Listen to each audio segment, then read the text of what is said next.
অনেকে মানে অনেকের ফেসবুক আইডি আছে কিন্তু হজ করে আসার ছবি নাই, তার মানে সে হজ করে নাই।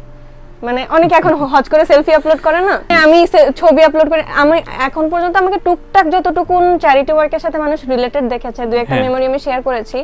কোথাও হয়তোবা কেউ এখন পর্যন্ত হয়তোবা না, আমি শিওর কেউ কোথাও দেখেনি যে আমি কোথাও নিজের হাত দিয়ে কিছু দিচ্ছি বা দান করছি, এরকম কোনো ছবি কেউ দেখেছে এটা কেউ বলতে পারবে না। আমি এটা কনসিয়াসলি আমি এটা খুবই অপছন্দ করি। আই এম সরি, আমি রিয়েলি সরি, আমি এটা খুবই অপছন্দ করি। মানে নিজের ক্ষেত্রে, অন্যদের ক্ষেত্রে আমার মানে মতামত দেওয়ার অধিকার নেই। নিজের ক্ষেত্রে এটা খুবই অপছন্দ করি যে আমি কাউকে কিছু দান করছি, ওটার ছবিটা আমি গিয়ে আপলোড করব।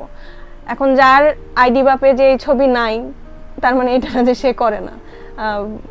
মানে ওই যে ডান হাত দিলে বাম হাত জানবে না, কিন্তু সোশ্যাল কমিটমেন্টের জায়গা থেকে যেটা আমি বিশ্বমঞ্চে বলেছি যে আমার এরকম একটা ফাউন্ডেশন করার ইচ্ছা আছে, ওটা মানুষ জানবে যে এটার সাথে আমি জড়িত আছি, কারণ ওটা তো আমার একার থাকবে না।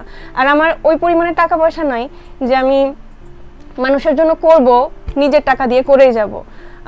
আমি যেটা করব সেটা অনেকের কাছ থেকে প্ল্যাটফর্ম তৈরি করা, হ্যাঁ প্ল্যাটফর্ম তৈরি করব, অনেকে ওইটার থ্রুতে মানুষকে হেল্প করবে। ওটা কিন্তু আমার দান করা হবে না, ওটা হচ্ছে একটা প্ল্যাটফর্ম তৈরি করা হবে। কিন্তু ওই যে ব্যক্তিগত দানের বিষয়গুলো আমি একদম শেয়ার করা পছন্দ করি না। তবে ওই যে যেহেতু ওইটা সোশ্যাল কমিটমেন্টের জায়গা এবং ওটা আমার ব্যক্তিগত দানের কোনো জায়গা হবে না, তো ওইটা ইনশাল্লাহ সবাই জানতে পারবে।